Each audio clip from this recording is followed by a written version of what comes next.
민수기 33장 37절부터 49절까지 본문 말씀이고요. 회상 세 번째 시간입니다. 가데스에서부터 시작해서 모압 평지까지의 여정에 대해서 다시 되돌아보는 시간을 가지겠습니다. 오늘 37절에서 가데스를 떠나 에돔 땅 변경의 호르산에 진을 쳤더라 라고 이야기를 하는데, 지난주 설교를 기억하시겠지만 36절에 에시온 게베를 떠나 신광야 곧 가데스에 진을 치고, 이 가데스에 진을 친 게 민수기 13장 14장 이스라엘의 반역이 일어났던 그 여정 장소라고 이야기를 했죠.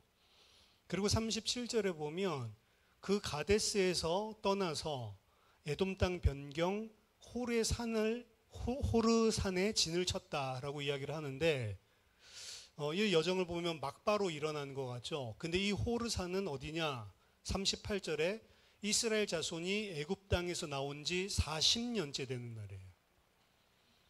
그렇죠?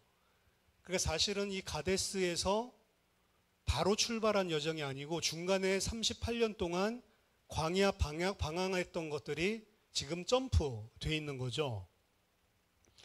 실제로도 마찬가지였습니다. 가데스를 떠나서 38년 동안 이제 방황을 하는데 다시 가데스로 돌아오고 여정이 이어지거든요. 그러니까 38년이 딜레이 된 거예요. 원래는 사실 이 사이에 광야가 없어도 그 여정 자체가 아무런 무리가 없는 거였죠. 근데 이스라엘의 반역 때문에 38년이 딜레이 돼서 지금 이 가데스를 떠나 에돔 땅 변경 호르산에 이른 것은 이제 애굽에서 나온 지 출애굽한 지 40년째 5월 초하루다라고 이야기를 하고 있습니다. 이 37절에 대해서 조금 더 우리들이 자세히 보면 20장 1절 민수기 20장 1절에 뭐라고 표현되어 있냐면, 첫째 달에 이스라엘 자손 곧 온 회중이 신광야에 이르러 백성이 가데스에 이르더니 미리암이 거기서 죽음에 거기에 장사되니라.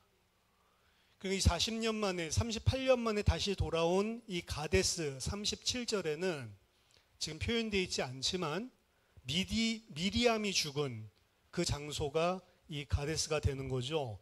그래서 민수기 20장 1절에서는 그냥 첫째 달에라고 이야기를 했는데, 오늘 본문 38절을 참고해 보니까 출애굽한 지 40년째 첫째 달이라는 의미구나. 미리암이 40년째 첫째 달에 죽었고, 그리고 38절 보니까 아론이 40년째 5월 초하루에 죽었구나 라고 하는 사실을 유추해서 알 수가 있습니다. 이들이 사실 죽은 가나안 땅에 들어가지 못하고 죽은 이유는 사실 이들의 불신앙 때문이었습니다. 특히 모세와 아론, 모세까지도 사실은 가나안 땅을 보지 못하리라 라고 이야기를 했거든요. 37절에 이 가데스라는 지역에 있을 때에 미리암이 죽게 되고요. 그리고 미리암이 죽고 난 이후에 바로 등장하는 사건이 무리바 사건입니다. 거기에서 하나님이 여호와께서 물이 없어서 불평하고 있는 백성들에게 반석에게 명하여 그들에게 물을 내라라고 이야기하죠. 근데 모세는 하나님이 시키지도 않은 갑자기 지팡이를 들고 나와서 지팡이를 2번 치면서 모세 아론이 뭐라고 이야기하냐면, 우리가 너희를 위해서 물을 내줄까라고 이야기하는 장면. 이게 지금 37절 이 가데스 이 부분에 다 내포되어 있는 이야기입니다. 모세와 아론이 여호와를 믿지 않고 여호와의 거룩함을 나타내지 아니하였기 때문에 너희도 약속한 땅을 절대로 차지할 수 없다라고 하나님께서 심판하시는 장면이 드러나죠. 그리고 38절에 4달이 지나서 40년째 5월 초하루에 제사장 아론이 죽습니다. 근데 그 죽는 장면을 뭐라고 표현하냐면, 여호와의 명령으로 호르산에 올라가 거기서 죽었다라고 이야기합니다. 우리의 생명, 이 땅에서의 죽는 날짜, 누구에게 정해져 있냐? 하나님께 정해져 있는, 하나님이 와라 라고 하면 누구든지 갈 수밖에 없는 것이죠. 아론이 죽었었던 때의 나이는 123세, 출애굽할 때 83세였죠. 모세가 80세였고 정확하게 40년이 지난 시점입니다. 37절에서 39절 사이에 그래서 이제 미리암과 아론이 죽고요. 이스라엘의 가장 위대한, 어떻게 보면 가장 큰 지도자였던 세 명들 중에 모세 빼놓고는 이제 두 명이 죽고 모세 혼자 남은 상태인 것입니다. 모세는 나중에 이제 신명기에서 죽는 장면이 등장을 하지만 결국에 가나안 땅을 보기만 하고 들어가지는 못하죠. 간구하는데도 하나님이 절대로 들어주지 않습니다. 40절입니다. 가나안 땅 남방에 살고 있는 가나안 사람 아랏 왕은 이스라엘 자손이 온다는 소식을 들었더라. 이거 지금 민수기 21장 이야기입니다. 민수기 21장에 보면 1절부터 3절을 읽어드리겠습니다. 네겝에 거주하는 가나안 사람 곧 아랏의 왕이 이스라엘이 아다림 길로 온다 함을 듣고 이스라엘을 쳐서 그중 몇 사람을 사로잡은지라. 이스라엘이 여호와께 서원하여 이르되 주께서 만일 이 백성을 내 손에 넘기시면 내가 그들의 성읍을 다 멸하리이다. 여호와께서 이스라엘의 목소리를 들으시고 가나안 사람을 그들의 손에 넘기심에 그들과 그들의 성읍을 다 멸하니라. 그러므로 그곳 이름을 호르마라 하였더라. 호르마, 진멸의 땅이라고 하는 의미를 가지고 있다고 했죠. 40년 전에, 정확하게는 39년 전에 이스라엘 백성들이 가나안 땅 들어가기를 거역하고 배역을 했을 때 하나님께서 너희들 여호수아와 갈렙을 빼놓고는 결단코 그 땅을 보지 못할 것이다 라고 심판했을 때에 아닙니다, 우리가 싸우겠습니다 라고 억지로 올라가서 싸우죠. 그때 가나안 사람들에게 대패를 하게 됩니다. 그리고 쫓겨난 땅이 진멸의 땅 호르마였거든요. 근데 이 호르마에서 지금 승리하는 장면이 나오는 겁니다. 39년 전에 패배했던 그 장소에서 그 가나안 사람과 싸워서 승리하는 장면 21장에 나오죠. 그 장면은 민수기 21장에 의하면 여호와께서 이스라엘의 목소리를 들으시고 가나안 사람을 그들의 손에 넘겼다라고 이야기를 하거든요. 이스라엘 백성은 이전이나 지금이나 병력상으로는 사실 큰 차이가 없습니다. 오히려 힘이 더 떨어졌을 수가 있죠. 38년 동안 헤맸기 때문에. 그런데 승리했거든요. 그 전쟁 승리의 원인은 하나님이 함께 하시냐, 함께 하시지 않냐 였습니다. 그들은 자기 힘으로 이긴 것이 아니고 하나님이 함께 하시면 승리하는 것이고 함께 하시지 않으면 패배했다라는 사실을 행간에서 알 수 있습니다. 41절 그들이 호르산을 떠나 살모나에 진을 치고 살모나를 떠나 분온에 진을 치고, 이 살모나와 분온은요 에돔 왕이 21장에서 그 승리 이후에 가로질러 가는 것을 거부했기 때문에 에돔을 우회해가지고 먼 길을 돌아갈 때 지나갔던 여정입니다. 이때 이스라엘 백성들이 그 먼 길 때문에 또다시 원망하죠. 그리고 하나님이 준 만나도 지겹다고 만나도 멸시하죠. 그때 하나님께서 불뱀을 보내서 이스라엘 백성들을 다 물려 죽게 만드는데, 그때 이제 놋뱀을 장대에 달아서 살리는 그 장면이 이 살모나와 분온 여정에서 등장한다라고 보시면 됩니다. 분온을 떠나 오봇에 진을 치고 오봇을 떠나 이제 모압 변경까지 왔죠. 모압 변경 이에 아바림에 진을 치고, 이임을 떠나 이 이에 아바림을 줄여서 이임, 첫 번째 글자랑 마지막 글자 따서 이임이라고 부른 것 같아요. 이임을 떠나 디본갓에 진을 치고, 디본갓을 떠나 알몬 디블라다임에 진을 치고, 알몬 디블라다임을 떠나 느보압 아바림산에 진을 치고, 아바림산을 떠나 여리고 맞은편 요단 강가 모압 평지에 진을 쳤으니, 요단 강가 모압 평지의 진영이 벳 여시못에서부터 아벨 시딤에 이르렀더라. 정확한 지명과 그리고 지금 현재의 위치는 잘 알려져 있지 않습니다. 근데 이스라엘 백성들이 이제 여정의 거의 마지막, 지금 원래 오늘 본문이 벌어진 그 모압 평지로 가까이 나아가고 있는 상황인데, 이 요단 강가 모압 평지에 진영을 펼치고 있을 때 일어났던 사건이 이 발람이 저주하는 그 사건입니다. 발람이 저주를 3번 하려고 시도했지만 하나님이 다 막으셨죠. 그리고 하나님께서 오히려 저주를 축복으로 바꿉니다. 이스라엘 백성은 모르는 사이에 하나님이 개입하셔서 이스라엘이 모르는 가운데 다른 곳에서 벌어지는 일이에요. 다른 곳에서 적들은 이스라엘을 저주하려고 하는데 하나님은 그것들을 직접 개입하셔서 다 막아주시거든요. 근데 이스라엘은 이 모압 평지에 있을 때 무슨 일이 일어나고 있는지 전혀 몰랐죠.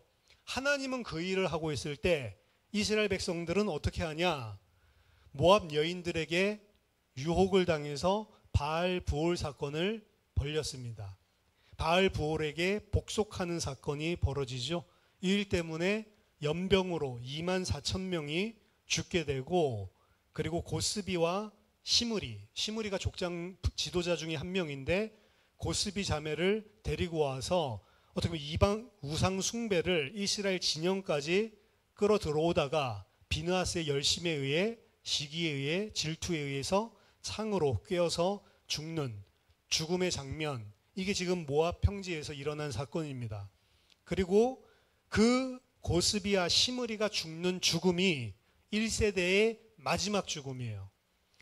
60만 명으로 계수됐던 이스라엘 백성들 가운데 여호수아 갈렙 빼고는 그 사건을 종결로 다 죽습니다. 그래서 이 시므리가 죽고 난 이후에 바로 2차 인구 조사가 시작되거든요. 바로 다음 장에서. 그래서 1세대 중에서는 여호수아 갈렙 존재하고요. 나머지는 숫자는 60만 명 비슷한데 싹 다 교체되었다라고 이야기를 합니다.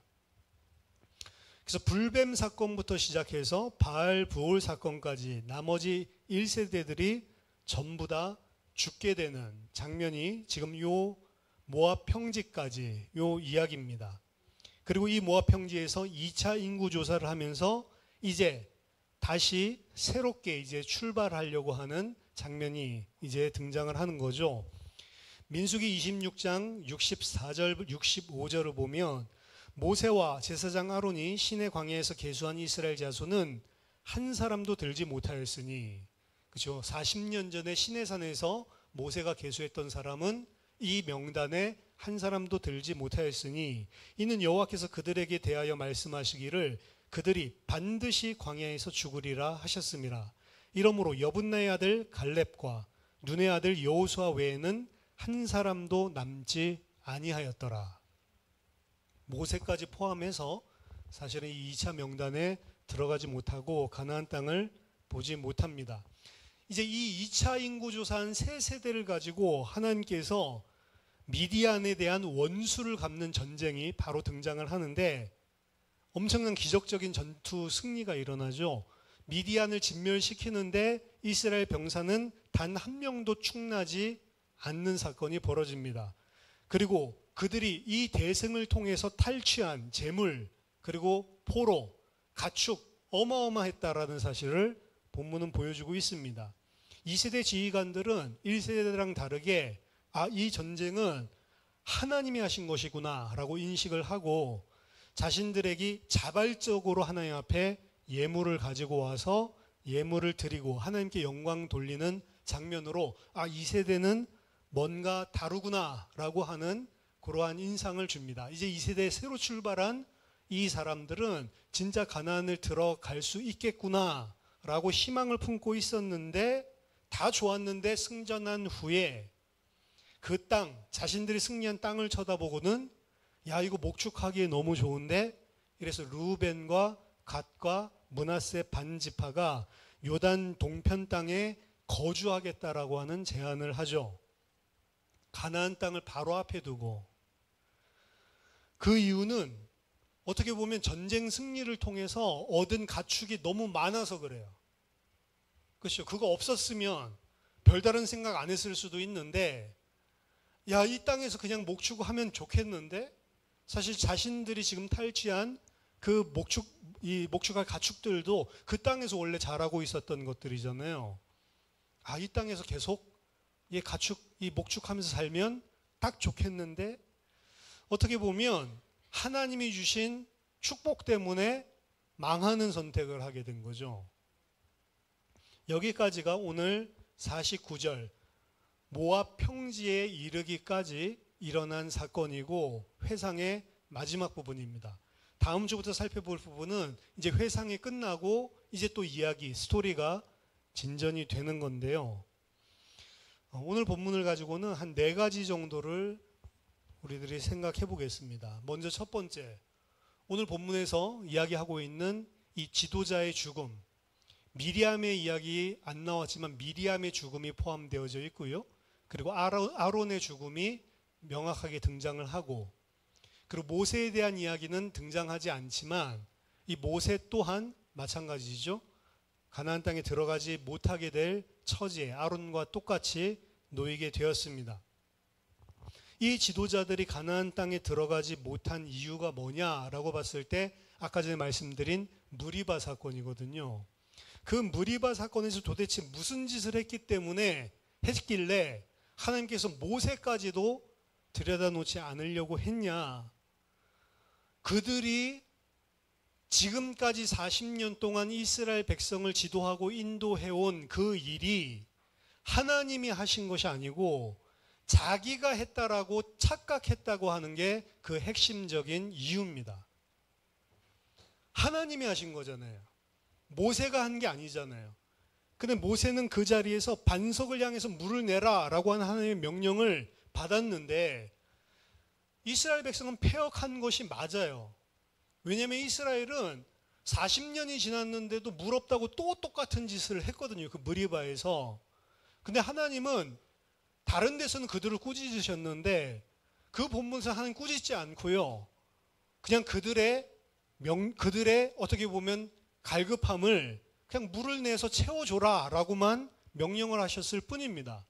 근데 모세가 오히려 역정을 내죠. 이 패역한 놈들아, 내가 물을 꼭 내줘야겠냐? 라고 이야기를 합니다. 모세가 물을 낼 힘이 있는 게 아니잖아요.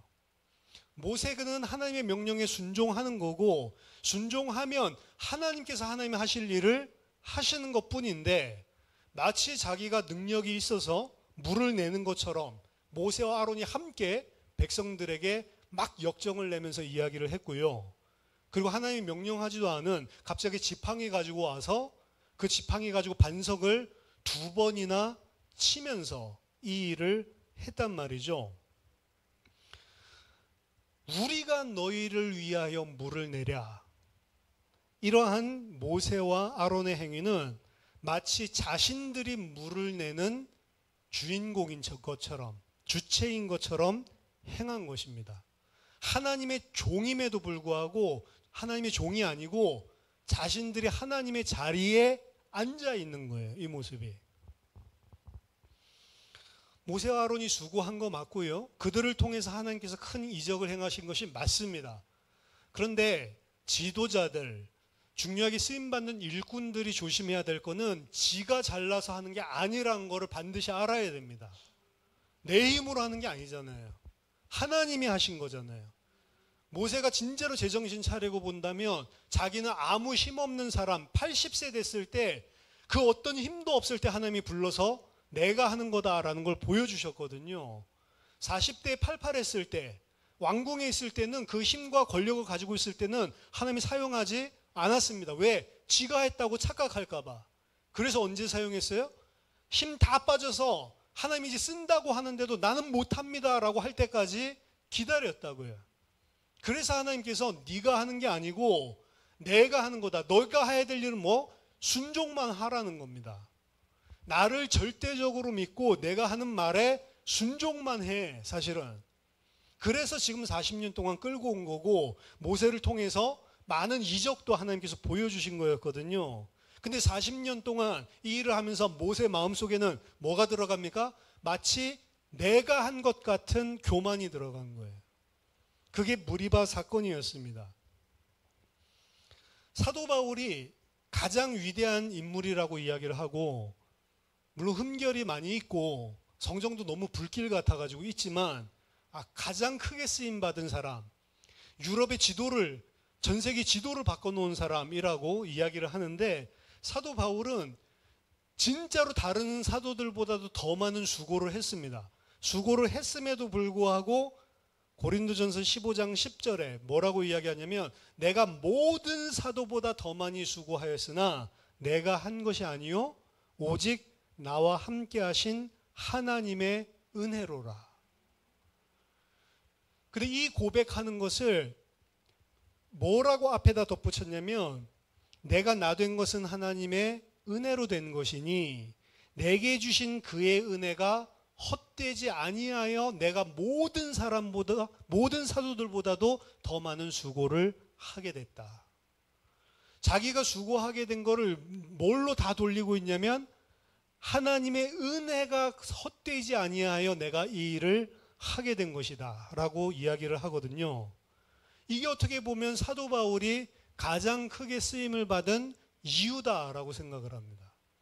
자신이 죽도록 수고하고 하나님의 은혜로 한 거지 내가 한 게 아니다. 나의 나 된 것은 하나님의 은혜고 오직 나와 함께 하신 하나님의 은혜다라고 이야기하는 거죠. 근데 그게 겸양의 소리가 아니고 사실이란 말이에요. 모세가 만약에 이 마음을 가지고 있었으면 가나안 땅 들어가는 거죠. 모세는 40년 동안 많은 일들을 하면서 어떻게 됐어요? 교만해진 겁니다. 말하자면.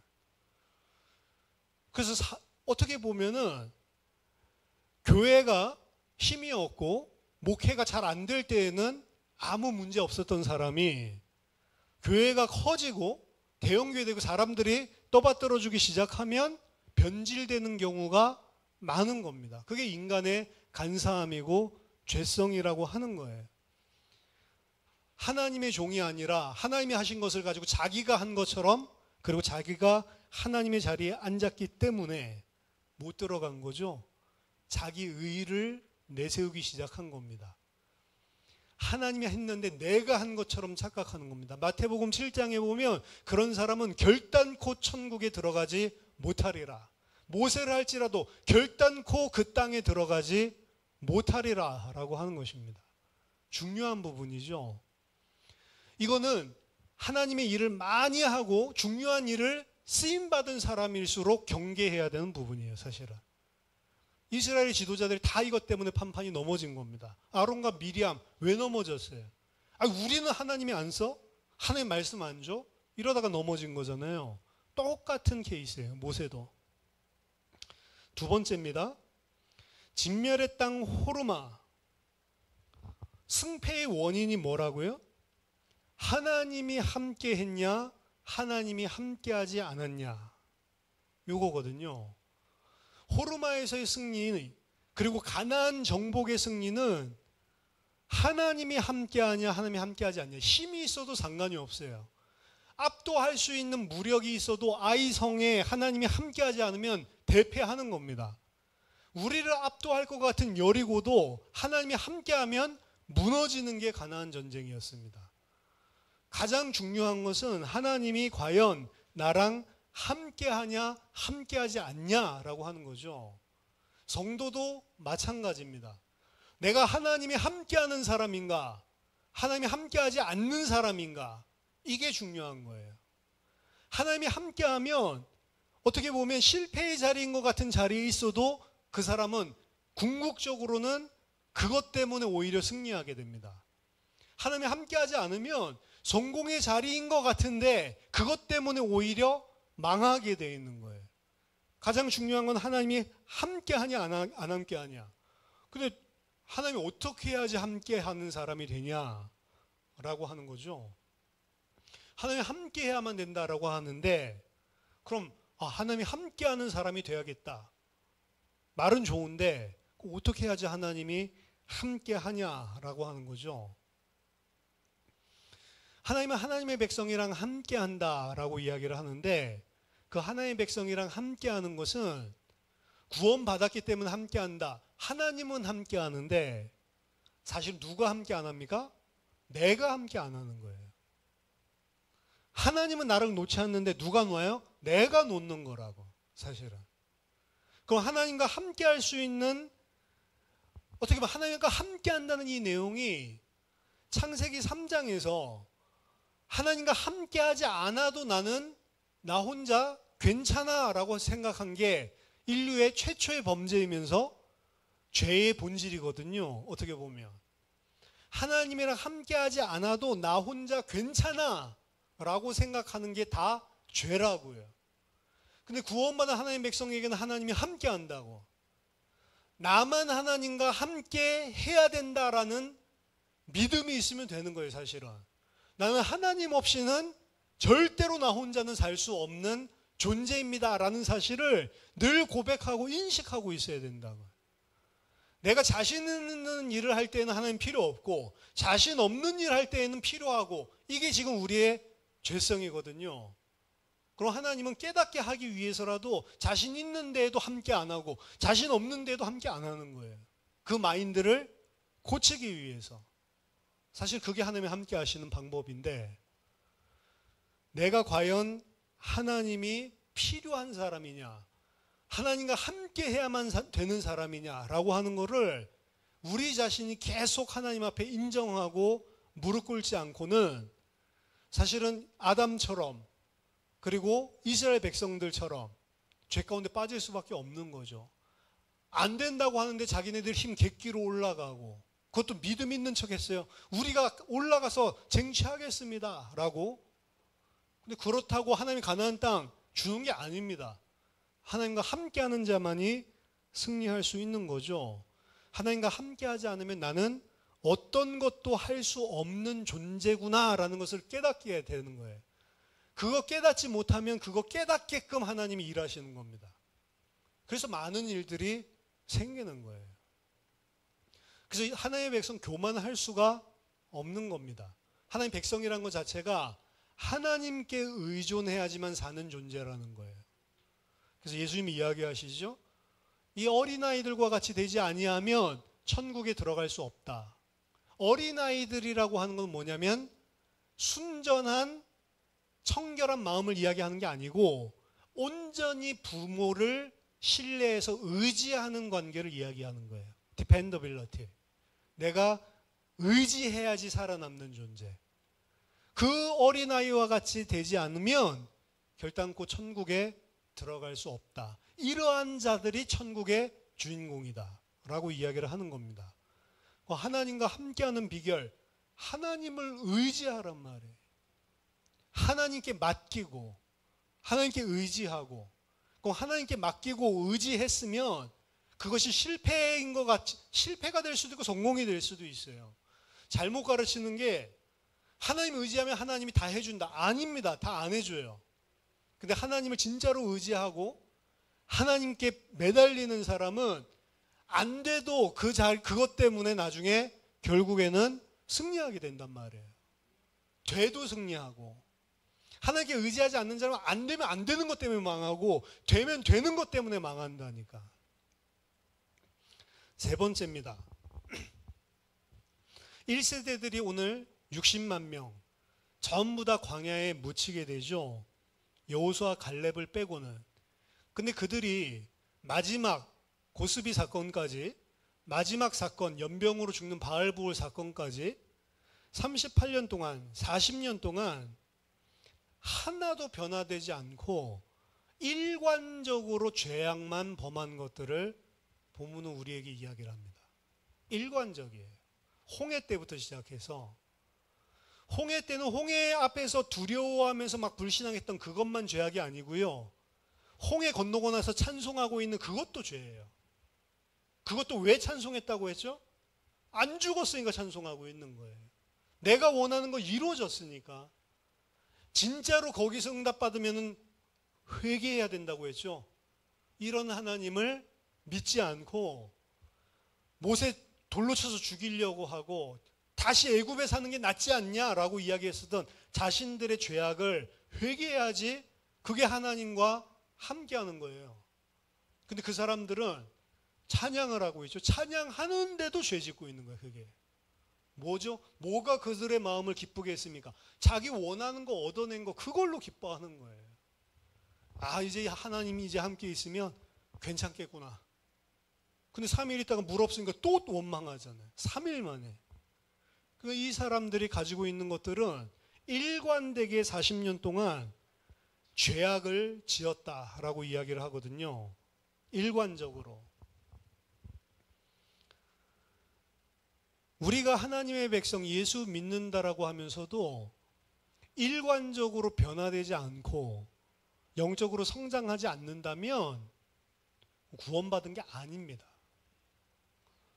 성장의 차이는 있지만 반드시 우리가 이 땅에서 신앙생활을 해 나가는 동안 반드시 우리는 변화되어야 돼요. 하나님의 백성답게. 그런 변화가 전혀 없다. 예수 믿는 거 아니라니까요. 그래서 구원파식의 구원은 성경에서 이야기한 적이 없다라는 이야기예요. 그냥 예수 믿고 예수 영접하고 나 예수 믿습니다. 나 죄인인데 예수님 내 죄 때문에 죽었네. 이거 인정한다고 해서 그거 믿는다고 해서 믿는 게 아니라니까요. 그거는 똑같이 홍해 건넜기 때문에 기뻐하고 주님 찬양합니다 하는 거랑 똑같은 거예요. 아, 나 죄 때문에 지옥 갈 수밖에 없는데 내 죄 다 없애가지고 천국 가게 해줬대. 그러니까 할렐루야지.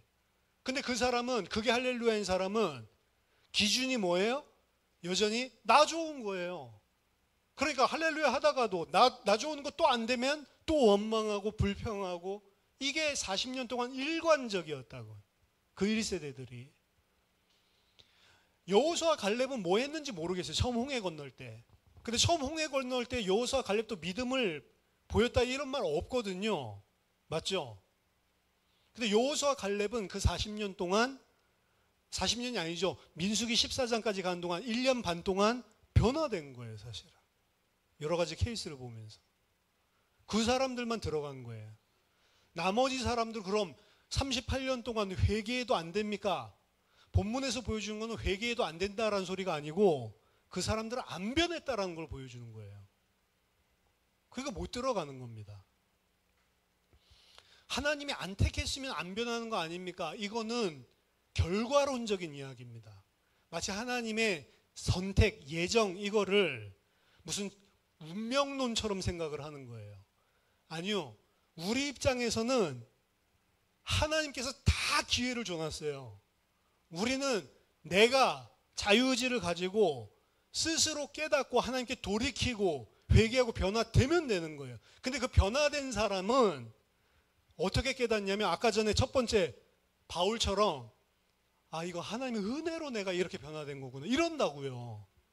내가 한 게 아니고 하나님이 창세전에 택해서 이때 예정론이 등장하는 겁니다. 사실은 성경에서 나온 예정론의 배경은 그런 의미에서 쓰이는 거예요. 저 사람 예정했을까 안 했을까 이 소리가 아니에요. 이 사람이 진짜 하나님의 백성이고 은혜로 구원받은 사람으로 자라가고 그렇게 죽음을 맞이하는데 그 사람 인생을 보니까 야, 진짜 하나님이 택정하셔서 인도하신 거구나 이렇게 인정하는 게 예정론이지, 그럼 나는 안 택했으면 어때요? 이런 생각을 하는 게 예정론이 아니라니까요. 그런 생각하는 사람이 구원 못 받은 사람이에요. 그런 절대 운명론적처럼 오해하는 사람들. 그럼 하나님의 백성들은 결국에 이 땅에 사는 동안에 일관된 죄악에서 벗어나는 사람이거든요. 그 일관된 죄악에서 벗어난다라고 했을 때 가장 여러분들이 생각해야 될 게 일상의 삶입니다. 일상의 삶들 속에서 변화가, 그럼 일상의 삶들 속에서 일어나는 변화가 뭐냐? 제가 볼 때는 로마서 12장 1절 2절이 가장 잘 보여준다. 그러므로 형제들아, 내가 하나님의 모든 자비하심으로 너희를 권하노니 너희 몸을 하나님이 기뻐하시는 거룩한 산 제물로 드리라. 이는 너희가 드릴 영적 예배니라. 너희는 이 세대를 본받지 말고 오직 마음을 새롭게 함으로 변화를 받아 하나님의 선하시고 기뻐하시고 온전하신 뜻이 무엇인지 분별하도록 하라. 여기 보면 변화를 받아라고 이야기를 하죠. 너희가 드릴 영적 예배니라. 예배를 영적으로 드려야 된다 이 소리가 아니고요. 본문의 정확한 의미는 로기코스, 영어로 치면 라지컬, 레이셔널, 합리적인 예배를 드려라. 너희가 마땅히 드려야 될 합당한 예배가 뭐냐? 너희 몸을 하나님이 기뻐하시는 거룩한 산 제물로 드리는 것인데, 그건 어떤 삶이냐? 이 세대를 본받지 않고 마음을 새롭게 함으로 변화를 받아서 하나님의 선하고 기뻐하고 온전하신 뜻이 무엇인지를 분별해서 살아가는 삶이다. 하나님의 will, God's will, 하나님의 뜻이 무엇인지, 하나님이 원하시는 것이 무엇인지를 분별해서 사는 삶인데, 그게 뭐라고 이야기하냐면 What is good? 무엇이 선한 것인가? What is acceptable? 무엇이 하나님이 받으실 만한 것인가? What is perfect? 무엇이 완전하신 하나님의 뜻인가? 이 세 가지를 생각하라는 거예요. 하나님의 뜻이 무엇인지를 분별하는데 세 가지를 생각하래요. 선한 것인가? 하나님이 보시기에. 하나님이 보시기에 받으실 만한 일인가? 하나님 보시기에 완전하게 행하는 일이 맞냐? 이 세 가지를 가지고 무엇이 선한 것이며 무엇이 하나님이 받으실 만한 것이며 무엇이 완전하신 것인지를 분별하면서 살아라. 그건 누구만 할 수 있냐? 마음을 새롭게 함으로 변화받은 사람만 할 수 있는 거라는 겁니다. 그 사람은 하나님이 계속 마음속에 있어요. 하나님과 함께하는 자예요. 그러니까 자기가 주인이 돼서 움직이기 전에 모든 일들 속에 특히 중요한 일들을 할 때 하나님의 뜻이 맞는지, 하나님이 기뻐하시는 것인지, 하나님이 받으실 만한 것인지, 하나님 보실 때 선한 것인지, 이게 완전한 것인지 그걸 보고 분별을 해서 행한다라고 이야기를 하는 겁니다. 이 사람이 하나님이 함께 하는 거죠. 이게 변화를 받은 사람들만 할 수 있는 일인데 1세대들은 그 생각이 없는 겁니다. 그러니까 평상시 때 이 생각을 늘 하고 있으면 좋겠지만 적어도 힘들어서 불신앙이 튀어나오고 불평, 불만이 튀어나오고 짜증이 나고 이럴 때 뭘 생각하라고요? 하나님이 보실 때 선한 것인지 기뻐하시고 받으실 만한 것인지 아니면 완전한 것인지 그걸 생각하고 그럼 홍해 앞에서 어떻게 행해야 될지 답이 나오죠. 마라의 쓴물이 왔을 때 이 생각을 하면 답이 나오는 거잖아요. 지금 먹을 물이 없어서 3일 동안 미치겠는데 애도 지금 목이 말라서 갈증 때문에 죽으려고 그러는데 이때 하나님이 뭘 원하시지? 내가 어떻게 하는 게 하나님 봤을 때 선한 거지? 내가 어떻게 하는 게 하나님이 받으실 만한 거지? 내가 어떻게 하는 게 하나님 앞에 완전한 것이지? 그 생각만 했어도 같이 불평불만 안 했을 거 아니에요. 그렇죠? 그 생각을 계속 하는 겁니다. 네 번째, 아까 전에 그 르우벤, 갓 그리고 므낫세 반지파는 어떻게 보면 축복받았기 때문에 망한 겁니다. 응답 왔을 때 그리고 축복 왔을 때 잘 될 때 그때 더욱더 긴장하고 초심을 잃으면 안 된다는 거죠. 그게 끝까지 쓰임받는 사람들의 특징입니다.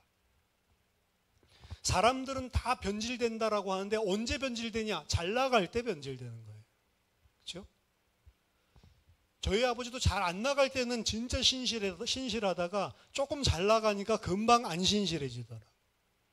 그때 땅 이야기했죠. 국기원 땅 막 하루에도 막 몇십만 원씩 그때 돈으로 올라가니까 그 국기원 땅을 안 팔았어야 되는데 그걸 다 팔아가지고 뭐 했다고요? 주식을 다 샀다고요. 휴지 조각 돼버렸어요. 휴지 조각. 누구? 엄마 몰래.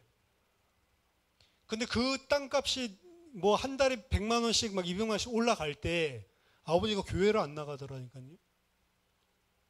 엄마한테 딱 헌금 주면서 11조 해. 이러고.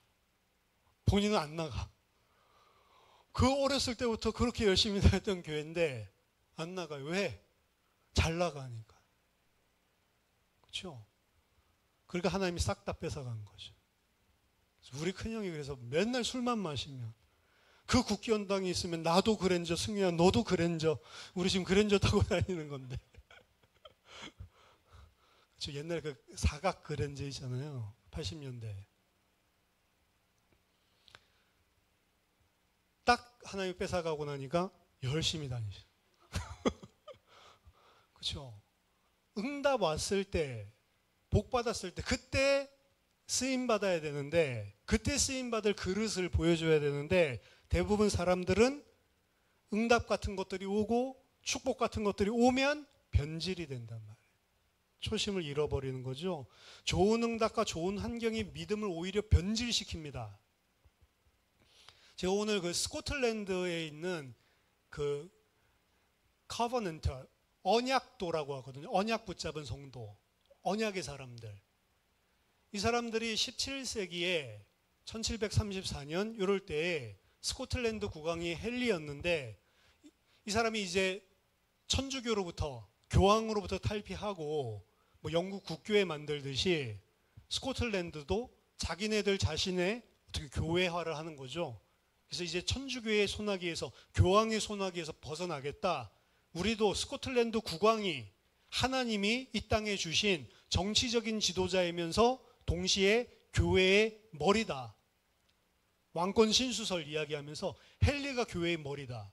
그때 스코틀랜드 장로교회 사람들, 언약도라고 불렀던 사람들이 교황도 교회의 머리가 될 수 없고 스코틀랜드 국왕도 교회의 머리 될 수 없다. 교회의 머리는 예수 그리스도다라고 이야기를 한 거예요. 그래서 한 1200명이 나와서 시위를 하고 그 중에 200명 목사들, 지도자들이 언약 선언문을 쓰고 거기에 200명이 전부 다 사인을 합니다. 헨리가 열받죠. 저것들 싹 다 가둬라. 가두는데 어디다 가두냐? 그들이 있었던 그 지역의 교회를 감옥으로 만들어요. 어떻게 감옥 만드냐? 그냥 교회 뜰에다가 낮은 담을 갖다가 세워요. 그리고 거기다가 그 사람들을 다 200명을 집어넣는 겁니다. 아무것도 없어요. 위에 천장도 없어요. 그래서 지붕 없는 감옥. 왜 그런 감옥은 원래 가둬서 못 도망치게 만들어야 되잖아요. 근데 담도 낮고 천장도 없어. 언제든지 너희들이 교황 앞에 무릎 꿇으려면 담 넘어서 나오라 이 소리예요. 얼마나 유혹이 되겠어요. 붙잡혀 있고 막 쇠사슬이 차여 있으면 제어가 될 건데 언제든지 나오면 다 살려줄게. 이렇게 하고 지붕 없는 감옥에다가 가둔 겁니다. 근데 스코틀랜드도 좀 비가 많이 와요. 좀 추워요. 그러니까 비 오고 밤에 눈 오고 이러면 이 사람들이 막 동사에서 죽어나가는 거예요. 왜? 지붕이 없으니까. 그런데도 끝까지 단 한 사람도 담을 넘어가는 사람이 없었어요. 결국에 남은 128명을 광장에다 모아놓고 공개 처형으로 다 죽이는데 그 사람들 중에 단 한 사람도 배반하지 않았다는, 그게 스코틀랜드 교회예요. 엄청나잖아요. 근데 그 교회가 지금 어떻게 됐냐? 1950년대만 하더라도요, 스코틀랜드 이 교회는요, 교세 자체가 130만 명 정도 됐어요, 그래도. 근데 지금 2020년도 통계로 얼면 28만 명으로 줄어들어 버렸어요. 그 교회의 80% 목사가 50대, 60대입니다. 앞으로 10년 뒤면 그 사람들 다 은퇴한다고 그래요. 80%가. 젊은 사람도 안 가는 거예요, 교회에. 왜? 세상은 훨씬 더 좋으니까. 오히려 탄압하고 핍박할 때는 소수의 사람들이 진짜 믿음 가지고 목숨 걸고 거기에 하나님께서 복을 주셔서 그 사람들 200명만 죽은 게 아니고요. 향후 50년 동안 12,000명이 넘게 순교를 당해요. 그러면서 스코틀랜드에 교회를 갖다가 천주교 아니고 교권 아니고 진짜 그리스도 섬기는 교회를 세우고, 우리가 장로교회라고 하죠. 잔 낙스부터 다 스코틀랜드예요, 사실은. 장로교회 뿌리는. 칼빈이 아니고, 칼빈은 개혁신학이고, 그 개혁신학과 개를 같이 하면서 장로교가 만들어진 스코틀랜드란 말이에요. 그런데 그러한 핍박도 없죠. 세상 먹고 살기 좋죠. 뭐하러 그 담 넘어서 교회로 가냔 말이에요. 밖에 좋은 게 훨씬 많은데. 좋은 응답, 좋은 환경이 그래서 믿음을 오히려 변질시킨다는 겁니다. 유럽 다 마찬가지지만 더 이상 스코틀랜드의 젊은이들 교회를 안 가요. 그렇죠? 우리나라도 비슷한 추세입니다. 청소년 복음화율이 1%에서 3%예요. 교회 다니는 애들이 1%에서 3%밖에 안 된다고. 근데 그 1%에서 3% 교회 다니는 애도 믿음이 있냐? 망한 거 아니에요?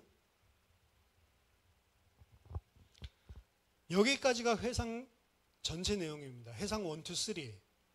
근데 이 출애굽부터 시작해서 이 회상한 내용들을 보면 한 가지 느껴지는 게 있는데 뭐냐면 이스라엘은 한 게 죄밖에 없어요. 회상하는 장면들마다 그 에피소드들, 이야기 나온 것들 보면 전부 다 죄밖에 없어요. 하나도 안 변해. 그렇죠?